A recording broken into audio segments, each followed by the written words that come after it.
Karmine Corp are a huge French esports org with a legion of fans that would normally follow them anywhere. But their league team has been so bad for every season that their fans are losing hope and the community sees them as a joke. But this season, that's all changed. With a new up-and-coming French talent named Caliste, their future has turned from being the laughingstock of EU to actual title contenders, and this is the story behind them. Karmine Corp created their first ever league team in the spring of 2021, where they got to the top flight of the French National League, named the LFL. They had instant success, winning the French League and winning EMEA Masters, which is the biggest tournament below the LEC. To no one's surprise, in 2024 spring, Karmine Corp was set to join the LEC. Their hopes were high for the roster that just won at EMEA, keeping key components such as their top lane veteran Cabochard, their mid laner Saken, who was an up-and-coming French rookie, and their in-game leader and support Targamas. To fill out the roster, Casey brought in two new players to fill in the AD carry and jungle role. One was Upset, a top 3 AD carry last split for Fnatic, and the other was a Chinese jungler named Bo. The team on paper looked solid, but how could the three original members of Karmine Corp fare in a league much above what they've ever played before? They got dumpstered in their first two splits, finishing rock bottom of the league twice and only picking up 4 wins out of 18 games. This couldn't have gone worse for Karmine Corp. The team on paper may have seemed good, but looking closer, they just had an inconsistent junglers and 2 players who have never played in the league before. Karmine Corp were just shooting themselves in the foot with this team. But there was one thing I forgot to mention. When KC joined the league last year, they actually wanted to bring up their rookie AD carry Caliste. The only reason they didn't is because he was 17 and you needed to be 18 to play in the LEC. So now them struggling in the LEC made a lot more sense, as their star French player couldn't even go with them. With KC struggling to pick up wins in the LEC, hype started to build around Caliste even more. He started to be known as a saviour for them. As the main team failed, the second one was having an incredible split, winning the French League that year, and he looked like the best up-and-coming prospect. The thing that made him different is he's able to somehow find leads as an AD carry, as many people in the role in pro play just sit back and farm till late, and this is because of his playstyle, playing things like the Draven and Kai'Sa to get those leads. To add to the hype as well, G2, the team that won the LEC last split, actually wanted to sign him. But Caliste, being loyal to his French roots and the fans who were stuck with him, decided to stay with Karmine Corp heading into the 2025 season as he just turned 18 and was eligible to play. I actually think it was best for him to stay a season down below, as it gave time for Karmine Corp to readjust to the LEC, and then when he joins they could thrive together. With all the hype around his name, pressure started to mount as the team changed a lot since Casey joined the LEC. All his old teammates from the French League days have left except for one, and that was his support Targamas, who had grown into one of the best supports in the LEC, even with Karmine Corp having a rough year. With 2025 around the corner, they had their bot lane locked in with Caliste and Targamas, but if they didn't want to repeat of last year, they would need top tier talent, and that's exactly what they got, signing 3 new members. In the off-season, they picked up ex-SKT1 top laner Kana, last season's LEC winner Yike for the jungle, and even a mid-lane rookie called Fladdy, who is getting promoted with Caliste from the second team. Everything was lining up to be a good season for Karmine Corp. This could be the year that they could finally compete for the title.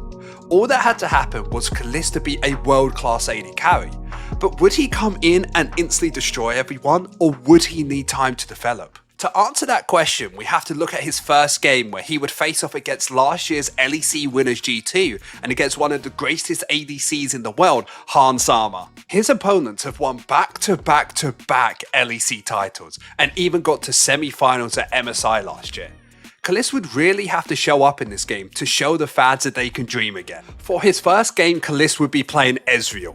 This champion has the highest damage out of all AD carries and the highest skill ceiling. This is due to his damage coming from hitting his abilities, especially his Q, which is a skill shot. This champion does have a huge drawback, as if you aren't good enough to hit your abilities, you are completely useless. For his lane opponent Hans Sama, he would be fighting against Misfortune, a champion known for being a lane bully and a great team fighter due to their ultimate bullet time, which if used correctly can single-handedly win you a team fight. Early into the game, Caliste's goal is trying to poke with that Ezreal Q and stay safe with the Arcane Shift.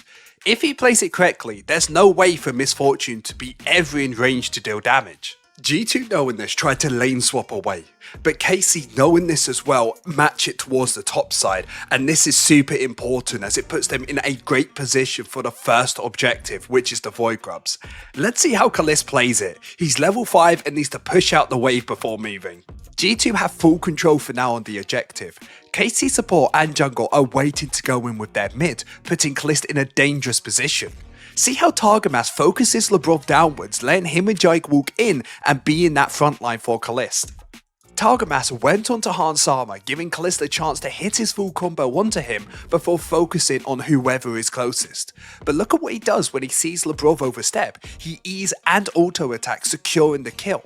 This was masterfully played for him, as when he uses his E, it deals damage to the closest target, and doing it in a way to get another auto attack as well, to secure him that kill, that was seriously amazing. It may have been mechanically well played, but not macro wise from KC, so they lost out on the first 3 Void Grubs. And also, quick thing, make sure to like and subscribe, you know all that YouTube stuff. I want to say a quick apologies for how long this video has been to come out. Usually I do it every 2 weeks, it's been for human life, you know all of that sort of stuff, but next time it will be on time. Anyway, let's get back to the video. 4 minutes later, KC rectified this by finding the kill onto the top lane and using their numbers advantage to secure themselves a kill. But they go even further, pivoting towards top lane afterwards to grab the tower place and force the enemy top laner Broken Blade off his tower. You can really start to see how this KC team is working together, having a 3-man core of Targamas, Yike and Caliste, and with all of them trying to support their star AD carry, as he's starting to get pretty far ahead, already completing his first item, which is a huge power spike. As first of all, it gives him extra damage, but secondly, having those levels as well allows him to push these waves with his ultimate in mid lane, stopping GT from moving first against him, and that would be crucial for this dragon. Skipping a little bit ahead, it's now 24 minutes into the game and both teams are fighting for this next dragon. KC looks to get themselves their third by putting themselves on sell point, while G2 look to get their second. We mentioned before how G2's win con is to look onto Caliste and find a pick and combo in with that MF ultimate, while KC is looking to just create space and allow Caliste to poke with his Q. To look onto Caliste, but instead of flashing out like most AD carries, he just stays in it, knowing Hans can't actually ult with Targamas having his crowd control up. So Caliste keeps hitting and kills off Labrov and looks onto Caps after, before turning onto his lane opponent Hans Sama, where he jumps in and finds the kill onto him with his ultimate, True Shot Barrage, while securing themselves the dragon as well. Caliste could have played that slightly better by not getting hit by the first engage, but the way he knows that it's in his best interest to be right next to his team instead of on the side so he can't get caught out. KC went on to win the game by getting themselves the soul and stealing an Atacon. Karmine Corp now is 6th during the regular season, being joint 2nd place with G2 and Movie Stars Koi. They have the playoff match coming up soon against Team Vitality. Yeah, do you remember I did that thing of saying they're in the playoffs? Well, they actually won the whole of the LEC in their first ever split with Caliste. This is something that no other team has been able to do since Movie Star Riders Koi or Mad Lions, which we made a video about before.